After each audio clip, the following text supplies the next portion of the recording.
An irregular migrant could be anyone, man or woman, young or old. Some have taken huge risks to move from their country of origin to another one. Others have been forced to flee their homes.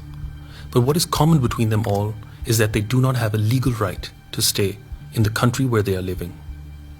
Without this legal right, they do not have access to public services as normal people living in that country do.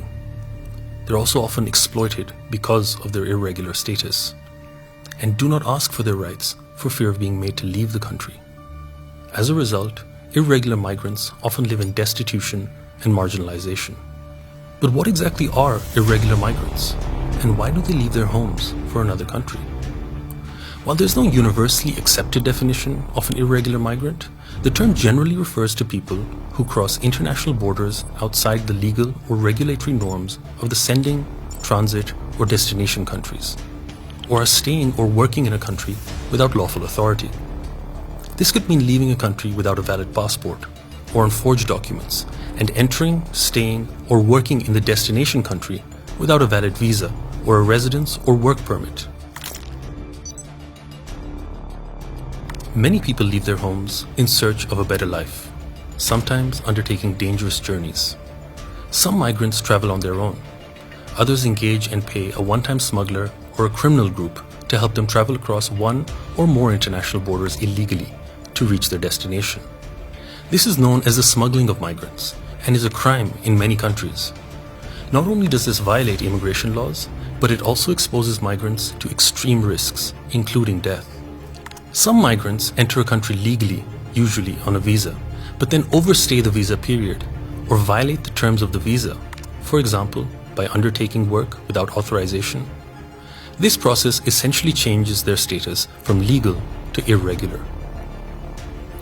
Others migrate lured by false promises of a decent life and decent work, then find themselves forced into sexual exploitation.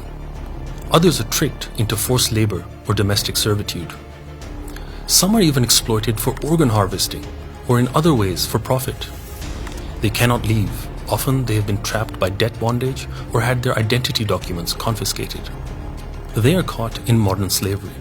This is known as human trafficking and is a serious crime in countries around the world and under international law.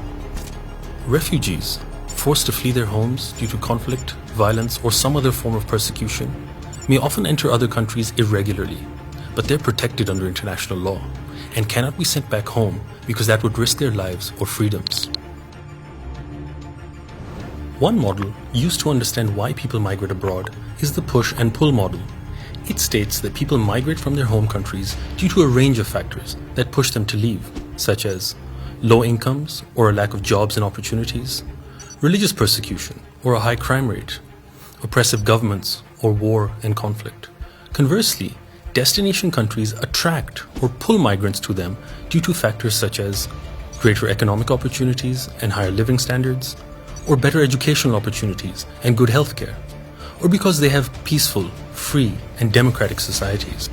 These factors can be grouped into categories such as economic, social, and political, and in most cases, a migrant will choose to move to another country due to a mix of both push and pull factors. The UN estimates that in 2019, the total number of international migrants, both regular and irregular, was 272 million people, or 3.5% of the world's population. Because irregular migration operates outside the law, it is difficult to gather accurate statistics on it. But in 2009, it was estimated that there were about 50 million migrants whose status was irregular. Some reliable estimates suggest that there are 10.5 million irregular migrants in the United States, 5 to 6 million in Russia, and between 3.9 and 4.8 million in Europe. To tackle the many dangers associated with irregular migration, this issue has to be firmly understood and analyzed to devise effective global, regional, and local solutions to it. These solutions must not only punish those exploiting vulnerable migrants, but also protect their victims and address the root causes of irregular migration.